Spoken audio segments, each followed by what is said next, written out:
Donc, pour ceux qui viennent se joindre à nous sur la page de l'Effet Papillon sur Facebook, on fait un Facebook Live. Et Céline Drouin, l'animatrice à l'Effet Papillon. Je reçois aujourd'hui Capucine Chartrand, qui est herboriste thérapeute. Aujourd'hui, on va parler d'herboristerie, le pouvoir des plantes et de la vie. J'aimerais ça vous la présenter pour que vous puissiez la connaître un peu plus. En plus d'être herboriste thérapeute, Mme Chartrand est professeure de yoga. Elle est passionnée par la vie, la santé, les humains. Ça paraît. Tu sais, elle a la joie de vivre, elle porte une espèce d'auréole autour d'elle. Puis son prénom la prédestine vraiment à son métier aujourd'hui. Je pourrais quasiment dire qu'elle est née dans une fleur, peut-être. Je ne sais pas si elle aime les fleurs depuis qu'elle est jeune. Mais je trouve tellement que son prénom est génial. On dirait que tu étais prédestinée à ça. J'ai hâte de savoir si c'était bien le cas dans ta tête quand tu étais jeune. Tu travailles à la clinique Zen Limoilou où tu fais de la consultation et tu proposes des cours de yoga privés et semi-privés. Tu enseignes l'herboristerie pour que chacun puisse retrouver la simplicité de l'usage des plantes médicinales au quotidien. Tu combines ta passion du yoga et des plantes médicinales en proposant des retraites d'herboristerie et de yoga dans la région de Québec.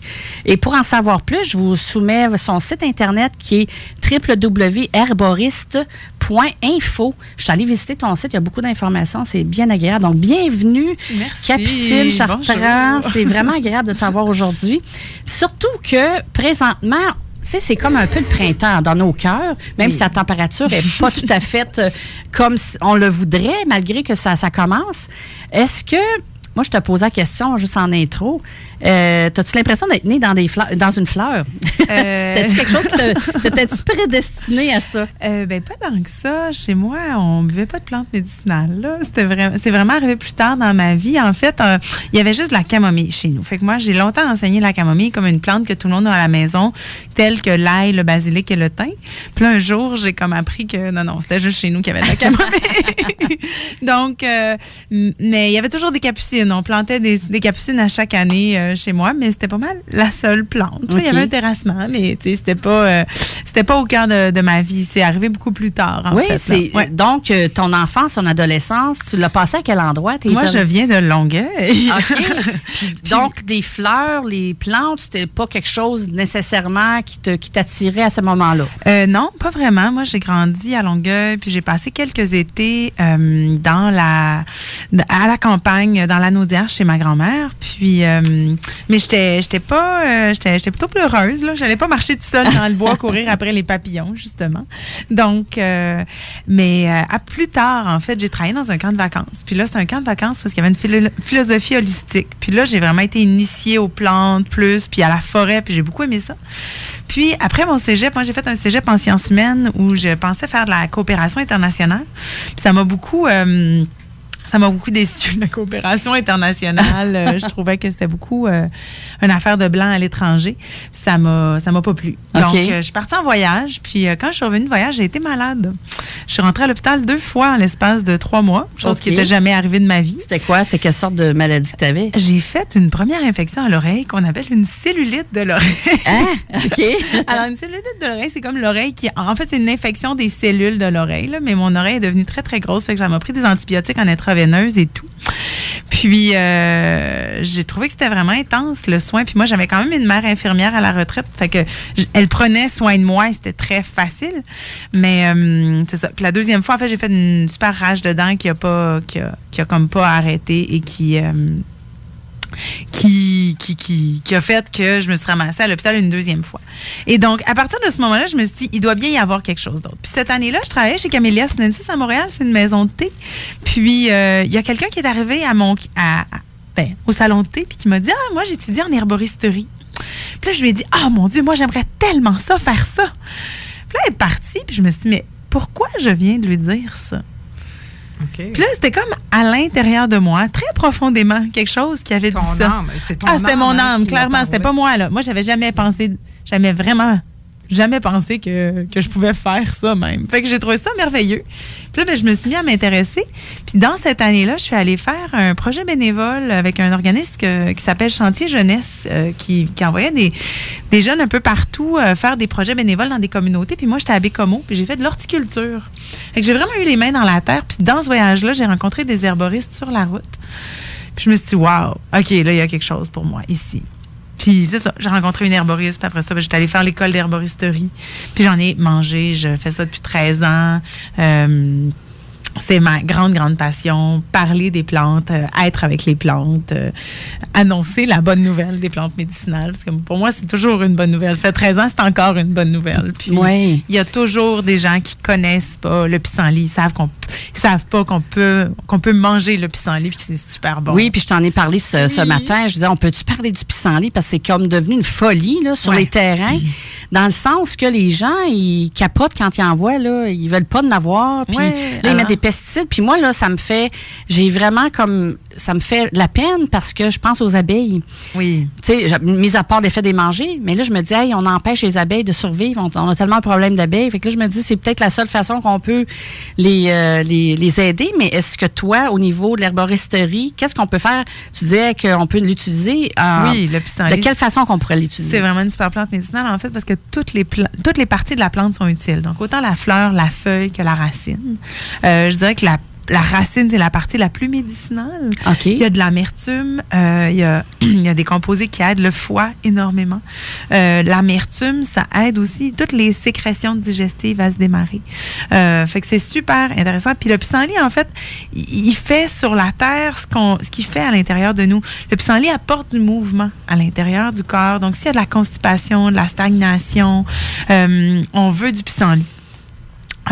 Donc, on peut déterrer nos pissenlits. On peut avec l'appareil qui existe, là, qu'on enlève facilement. Puis là, on peut les sécher puis faire de la tisane. Ou on peut juste... On les nettoie, on les sèche. On les sèche. On peut les faire aussi sans les sécher. On peut faire... mais comme plus accessible, là, je dirais, là, c'est la saison des fleurs de pissenlit. Là, il y en a peut-être plein. Allez manger des fleurs de pissenlit. Mettez-en dans votre salade. Les fleurs de pissenlit sont légèrement sucrées. C'est super bon. On peut faire du vin de pissenlit. Oui, j'ai entendu ça. Les feuilles sont amères, mais c'est plein de nutriments. Il y a beaucoup de magnésium, calcium, fer.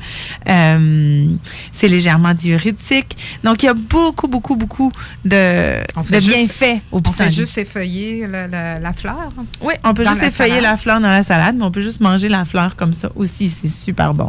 Puis... Mais tu dis, tu manges le petit feuillage jaune, mais toute la coupole en dessous aussi? Oui, tout ça mange. OK. Tout ça mange. OK. Ouais. Ben, je me dis, si les abeilles... Déjà fait ça? Vous avez jamais fait ça? J'ai jamais osé. OK. Non, j'aurais dû vous en quand apporter. j'étais jeune, ma mère faisait du vin de pissenlit. Oui. Et avec les feuilles des pissenlits, le feuillage, je faisais de la salade. Oui. Mais c'est très... Avec le feuillage? Oui. OK. Ça se vend à l'épicerie, là. À l'épicerie. Mettons, à la fruiterie, on retrouve des feuilles de pissenlit comme à l'année, là. Fait que, oui, c'est vraiment une super bonne alimentation que de le rajouter. C'est beaucoup plus commun en Europe d'ajouter des plantes sauvages comme ça à l'alimentation. Ça commence les fleurs, là, tranquillement, dans les assiettes. J'ai une collègue qui a écrit un super beau livre l'année passée qui s'appelle... Des fleurs dans mon assiette. Je suis comme un petit... C'est Nathalie Beaudoin, puis c'est magnifique, toutes les recettes qu'elle a réussi à faire puis à mettre en image. Elle a gagné des prix pour ce livre-là. C'est vraiment un très, très beau livre. Donc, si vous n'êtes pas certain que les plantes médicinales, c'est pour vous, mais commencez par les manger. Vous allez voir, la capucine, ça se mange, les violettes, les pensées qui sont en fleurs en ce moment aussi, qui vont être en fleurs tout l'été. Vous mangez de la menthe, là, dans votre mojito. C'est la même affaire. C'est tellement bon, de la menthe. C'est la même affaire. Les fines herbes qu'on fait pousser sur notre balcon. Là. Les fines herbes, ce sont des plantes médicinales aussi. Puis souvent, pourquoi on les met dans l'alimentation, c'est qu'elles sont digestives. Toutes les plantes, toutes les fines herbes et même les épices ont beaucoup d'huile essentielle à l'intérieur qui vont faire en sorte que ça aide la digestion. C'est pas pour rien que ces plantes-là se sont ramassées dans l'alimentation. Donc, c'est ça. Là, on a parlé des plantes vite, mais si on revient à la base de l'herboristerie, c'est un art millénaire. Oui. Tu sais, c'était très utilisé à l'époque parce qu'il n'y avait pas de scientifiques puis de médecins, tout ça. On utilisait les plantes. Toi, c'est quoi ta définition à toi de l'herboristerie? Si on avait à le définir, puis quelqu'un qui ne connaît pas du tout ça, qu'est-ce que tu lui dirais? Bien, l'herboristerie, c'est utiliser les plantes médicinales pour prévenir, se guérir, se soigner. C'est de la médecine de cuisine. Ah. C'est vraiment ça. C'est quelque chose qui se fait dans une cuisine de l'herboristerie, à même titre que souvent, je vais donner des décoctions, par exemple, là, faire bouillir des plantes à mes clients. Je suis comme, là, vous compliquez pas la vie. Là. Pendant que vous faites votre souper, vous mettez un chaudron sur le poêle, puis vous faites bouillir vos plantes en même temps. Là. Vous faites pas un extra. Ça prend pas un laboratoire pour faire de l'herboristerie. Ça prend des chaudrons et des couteaux. Là. That's it. C'est comme... Puis moi, ça, j'y tiens vraiment parce que c'est comme, c'est plus simple qu'on pense. Puis c'est mon nouveau slogan souvent que je dis parce que c'est plus simple qu'on pense. S'intoxiquer avec des plantes médicinales, c'est compliqué. Ça va pas goûter bon, puis ça va en prendre beaucoup. Fait que ça arrive pas vraiment. Puis, comment je pourrais dire, les plantes sont là. Il y en a partout autour de nous. Ouais. Partout. Fait que d'apprendre à les connaître, puis vous n'avez pas besoin d'en connaître ça. Tu sais, je me souviens d'avoir donné un cours il y a plusieurs années, puis j'avais donné un cours sur les plantes pour les enfants. Puis là, il y avait une femme qui m'était revenue, puis elle était comme, « Oh my God, toi, t'as changé ma vie. » J'étais, « Ah ouais, qu'est-ce que j'ai fait? » Fait que là, elle me dit, j'ai suivi un cours avec toi, là, puis ma famille va tellement mieux depuis. Puis j'étais, c'était quoi le cours? Ben, le cours pour les enfants, là, à telle place. Puis j'ai parlé de 4 plantes. Ben, ces 4 plantes-là sont définitivement intégrées, puis on n'est plus malade. Wow. Là, j'étais comme, ah ouais, hein, 4 plantes. Tu sais, moi, j'en connais 100 des plantes, mais c'est pas vrai que j'en utilise 100. D'abord, j'ai mes chouchous, j'ai mes coups de cœur. Il y a des gens qui répondent à des plantes plus que d'autres. Quand je suis en consultation avec mes clients, souvent, là, tu parlais des frissons tantôt, puis des fois, je sais ça. Des fois, j'ai des frissons quand je pense à une plante pendant que la personne me parle. Là, je sais que c'est la bonne plante. Confirmation. Sinon, c'est comme, il y a une plante là, qui est là comme, le nom revient dans ma tête plein de fois. Là. Camomille. Puis là, je l'écris sur mon page. Je dis, c'est beau, I got it. Je vais y en donner.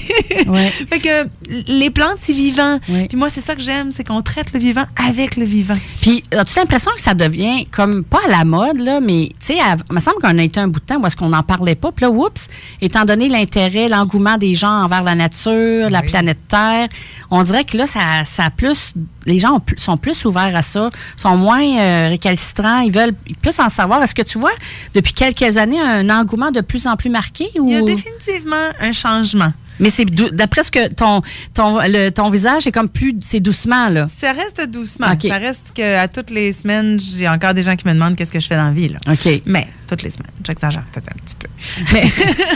Mais tu vois qu'il y en a encore. Il y en a encore qui connaissent pas ça. Puis oui, il y a quand même de plus en plus d'intérêt. J'ai plus d'hommes qui viennent me consulter dans mon bureau. J'ai plus de gens qui se disent, ah ben, je prends beaucoup de médicaments, j'aimerais ça réduire.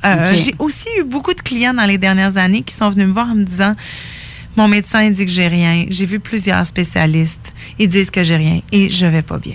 Okay. Ça, j'en ai eu vraiment beaucoup. Ça, tu as tellement raison, Capucine. Moi, j'en entends parler. C'est ça. Beaucoup. L'énergie, les médecins ne trouvent rien. Ben oui, c'est l'énergie. C'est ça. Fait que, ils n'ont plus d'énergie, ils sont fatigués, ils ne dorment pas bien. Ah, puis les plantes fonctionnent particulièrement bien dans ces cas-là parce que on traite la personne entière. Si la personne a mal au coude, elle n'a pas juste mal au coude. Il y a quelque chose d'autre, tu sais. L'inflammation, par exemple. L'inflammation, puis ça va... tu sais, j'étais avec une cliente cette semaine, puis il y avait elle avait comme elle avait beaucoup de symptômes de rétention d'eau, des trucs de reins. Puis là, j'étais comme, tu sais, en médecine chinoise, les reins, c'est relié à la peur. Puis elle était comme, vraiment, j'ai tellement peur en ce moment dans ma vie. C'est comme nouveau. Elle a changé d'emploi, puis un retour aux études. Puis c'était comme, puis tu sais, j'y avais dit ça, moi, tu sais, c'était théorique, mais pour elle, c'était tellement vrai. Fait que des fois, c'est pas... comment je pourrais dire? C'est comme une approche globale. Ouais. C'est ça. Puis pour moi, les résultats, puis j'allais dire pour moi, pour mes clients sont tellement bons quand ils viennent dans mon bureau, ils sont avertis là, c'est pas un massage que vous allez recevoir, vous allez avoir des choses à faire, puis si vous les faites pas, il se passera rien. Fait que, mais c'est comme si une fois que mes clients, ils intègrent la tisane, ils intègrent les teintures mères ou les comprimés de plantes que je vais leur suggérer, ou des fois justement les décoctions, il y en a qui sont super dedans, puis sont comme oui, je peux faire moi-même mes sirops. Ben oui, je veux la recette. Fait qu'ils font leur sirop. Et puis, ça les rend autonomes. Puis moi, c'est ça mon but dans la vie. Moi, je vais enseigner tant que je vais pouvoir enseigner, mais je dis souvent, puis depuis longtemps, que je vais être satisfaite quand tout le monde va utiliser les plantes médicinales qu'ils ont déjà dans leur cuisine à des fins médicinales. Si tout le monde faisait ça, là, on n'aurait pas de problème dans les hôpitaux de nos jours. Mais tout le monde a de l'aide, tout le monde a du thym, tout le monde a pas de la camomille, mais tout le monde a du basilic, ou en tout cas, tu sais, c'est pas compliqué. Donc. Justement, Capucine, tu sais, le stress, c'est vraiment le mal, je dirais, pour beaucoup de gens, là. Alors, c'est quoi dans tes plantes médicinales pour mettons, je pense à l'insomnie, là. Tu sais, les gens ont de la misère à dormir. Moi, il y a les mots que j'entends souvent. Insomnie, migraine, allergie. Ouais. Ça vient. Justement, c'est le temps des allergies. Oui, c'est le temps des allergies. Oui, oui. Pour les allergies, tout le monde à l'écoute, à la maison, dans votre auto, peu importe où vous êtes, ça vous prend de la tisane d'ortie. Je peux confirmer, Capucine. Ah, tu as essayé ça? L'année passée, j'ai eu des graves problèmes d'allergie. Ouais. Ça avait été, il me semble que ça avait été bien humide l'année passée. Je ne sais pas pourquoi, mais en tout cas, c'était l'enfer. J'ai commencé à prendre de la tisane d'ortie, mais des 4 tasses, là. Ouais. Ça a été presque instantané. Le lendemain, ça a diminué de moitié, mais il fallait que je l'entretienne. Tu sais, je ne peux pas arrêter. Là. Non. Je ne peux pas prendre une fois puis j'arrête. Il faut que je le continue. Là. Si tu avais commencé avant ça aurait été mieux, saison, ça aurait été mieux. Moi, j'ai beaucoup de clients, d'élèves qui prennent plus d'antihistaminiques à tout finir, tout le temps. C'est presque miraculeux. Ben, c'est efficace. Moi, j'en revenais pas comment ça pouvait être si efficace. Oui, c'est très, très... Les plantes médicinales sont efficaces. Ouais. Il y a des recettes pour ça. Pour que les plantes médicinales soient efficaces, il faut les prendre. Ah oui.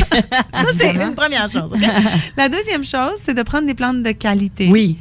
Et de recommencer. Il faut prendre les plantes à tous les jours.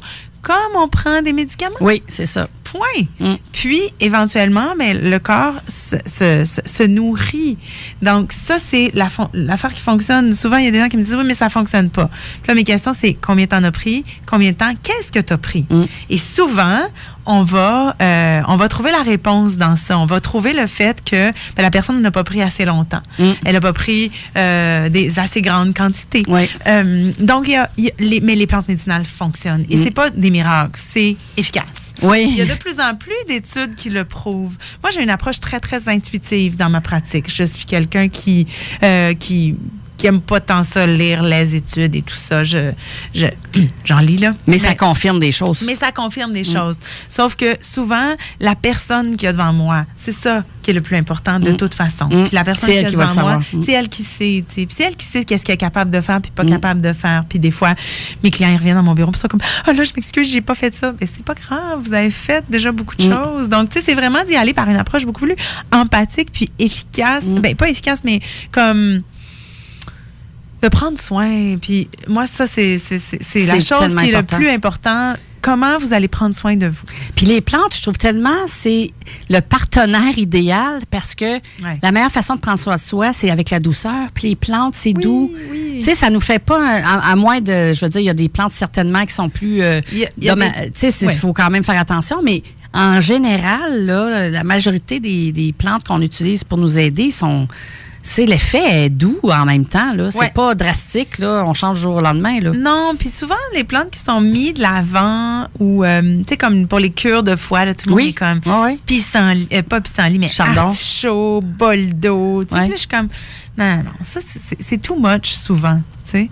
On va y aller avec des plantes plus douces, comme le pissenlit, par exemple, comme le chardon-marie, le curcuma, qui sont toutes des plantes qui soutiennent le foie, mais qui nourrissent fondamentalement la personne. Parce que les gens, souvent, sont comme, j'ai pas d'énergie, va faire une cure. Et c'est pas le temps. C'est pas le temps de faire ça. On va nourrir. Ouais. C'est comme quand la maison est en feu, c'est pas le temps de faire de la déco, là. C'est vrai. Ce qui arrive, c'est que si on veut construire une maison, on commence par la fondation. C'est ça. Fait que quand il manque d'énergie, moi, je suis comme, on refait la fondation. Puis ce qu'on prend pour faire la fondation, c'est des plantes qu'on appelle des plantes adaptogènes. C'est des plantes qui ground. C'est des plantes qui aident les surrénales à être plus équilibré dans la production d'adrénaline puis de cortisol. Comme l'ortie fait ça. L'avoine fleurie va faire ça. L'astragale, le chaga dont on entend de plus en plus parler, qui est une plante d'ici. Fait que c'est vraiment dans une approche plus globale. Donc, des fois, les gens arrivent dans mon bureau puis ça fait 20 ans qu'ils ont quelque chose. Comme, OK, dans quelle mesure vous êtes prête à faire un processus? Parce que ça ne passera pas du jour au lendemain. Mais il y a des gens de qui, des fois, je suis moi-même étonnée. Puis des fois, je suis comme, ah non, à elle, j'en ai pas assez donné. Puis elle revient. Puis là, elle revient un mois plus tard. Là, ça m'est arrivé vraiment souvent de faire, oh mon Dieu, ça va tellement mieux. Puis là, je suis comme, OK. Less is more. Comme moins, c'est plus. Oui, c'est mieux d'y aller graduellement. Oui, c'est ça. Puis de ne pas surcharger La nature est sage, hein, est intelligente. Oui, tantôt, Francine, tu posais des bonnes questions par rapport au stress, migraine, insomnie. Qu'est-ce que tu suggères, par exemple, pour le stress ou l'insomnie, parce que un engendre l'autre, là? Oui, comme moi, j'ai travaillé en magasin au début de ma pratique. J'ai travaillé à la Rosalie, à Québec, puis j'ai travaillé en Estrie aussi. Puis c'était vraiment un problème récurrent, l'insomnie. Oui, hein? Surtout en ménopause, après une ménopause. Ce qui arrive avec l'insomnie, c'est que c'est pas juste un problème de sommeil. C'est ça. C'est un problème de système nerveux. Fait qu'il faut vraiment voir ça globalement. Puis il y a des plantes à prendre toute la journée. Donc, pas juste le soir avant de se coucher. Ça, c'est vraiment important parce que les gens réalisent pas. C'est vrai qu'on prend un petit camomille avant de se coucher. Oui, et ça va être efficace. La camomille avant de se coucher, il y en a pour qui ça va faire l'affaire. Mais quand le système nerveux est comme tout le temps sur l'adrénaline, c'est sûr qu'on s'endort pas le soir. C'est trop énergisant. Intense, oui. Donc, on va travailler avec des plantes. Moi, j'aime beaucoup la scutellaire, qui est une plante pas très connue dans la famille de la menthe, qui est une petite plante avec des petites fleurs bleues. Puis, elle vient vraiment nourrir le système nerveux profondément. Ça aide les connexions de neurones. Puis, c'est comme si ça aide à mieux circuler à l'intérieur du système nerveux et qui fait en sorte que ça rend très efficace le jour, quand on a besoin de travailler, mais le soir, quand c'est le temps de dormir, on dort. Fait que c'est pas... c'est pas une plante comme la valériane, par exemple. Vous avez peut-être entendu parler de valériane. Souvent, quand on va parler de sommeil, on parle de valériane. Mais la valériane, ça met un peu une patch, comme un somnifère. Ça marche, là. Mais ça se peut qu'à long terme, ça fonctionne moins bien. La scutellaire, c'est plus en douceur, mais tout votre système nerveux va en être nourri, puis ça va être efficace. C'est une plante qu'on va prendre je dis teinture mère pour ceux qui ne sont pas familiers pour le terme. C'est comme un concentré liquide de plantes. On va faire macérer des plantes dans un solvant comestible, soit l'alcool, le vinaigre, le cidre de pomme ou la glycérine végétale. Puis on va filtrer. Vous allez trouver ça déjà tout préparé dans les magasins d'alimentation naturelle. On n'a pas besoin d'aller le jardiner. Là. Non. Si vous avez on pourrait. Oui, si vous avez envie, vous pourriez. Mais c'est ça qui a le fun aussi, c'est que les plantes médicinales, c'est vraiment quelque chose qu'on peut faire. Tous les produits d'herboristerie. Je parle pas d'huile essentielle, mais tous les produits d'herboristerie que vous retrouvez dans les magasins, vous pouvez les faire vous-même. Puis un dernier mal avant qu'on passe à la pause. Tu parlais de migraine, ou c'est moi qui en parlais. Est-ce qu'il y a quelque chose qui peut aider à ça? Ça arrive souvent. Tout à fait. C'est souvent causé par le stress aussi, puis le système nerveux. Système nerveux, ça peut être la fatigue, ça peut être dû au foie, ça peut être dû à un mauvais positionnement de la colonne, ça peut être dû à plein de choses. C'est vrai. Mais je dirais qu'une des choses qui est vraiment très efficace pour les migraines, c'est une plante qui s'appelle la grande camomille, qui n'est pas la même camomille qui sert à dormir. C'est une camomille qui est... c'est la grande camomille. Elle est très, très amère, mais elle est très, très, très anti-inflammatoire. On va l'utiliser vraiment de façon ponctuelle. On peut l'utiliser à long terme s'il y a des migraines récurrentes. Moi, j'ai fait des migraines 2 ans dans ma vie, puis ça l'a arrêté. Dieu merci, c'était tellement pas le fun. Mais dans ce temps-là, je prenais des grosses doses de grande camomille quand ça arrivait, parce que souvent, je le voyais pas venir. Oui, c'est ça. Mais c'était comme... C'était plus que ce qui était écrit sur la bouteille. Là. Mettons, tu sais, c'était genre 30 gouttes aux 15 minutes. OK. Puis, j'allais me coucher. Parce que c'est ça aussi. Dans l'approche holistique, si vous êtes malade, allez vous coucher. Oui. Faut pas combattre. Ça, c'est compliqué. Là. Faut aider le système un peu. C'est vraiment compliqué à faire comprendre. La convalescence. C'est tellement rendu out, la convalescence, depuis le système ambulatoire, depuis que même dans les hôpitaux, on vous donne un traitement puis on vous retourne chez vous. Avant, vous aviez la possibilité de vous reposer, d'être nourri, d'être pris soin. Aujourd'hui, ça n'arrive pas. Donc, c'est très, très difficile. Moi, j'ai des clients qui... On prend plus le temps de se régénérer. Hein? Exactement. Puis, on peut pas, là, on dirait. Là, la vie est trop intense et rapide. Fait que, dans mes conseils, je dirais, il y a plein de choses. Il y a les plantes, puis il y a l'alimentation, mais il y a aussi des fois, je suis comme, va marcher dans le bois. Oui. Dans la nature. Va marcher en nature. J'aime ton approche qui est vraiment globale parce que oui, tu vas suggérer des plantes, mais il faut, comme tantôt, quand tu parlais des migraines, tu as parlé de plein d'autres facteurs qui pourraient aggraver la migraine.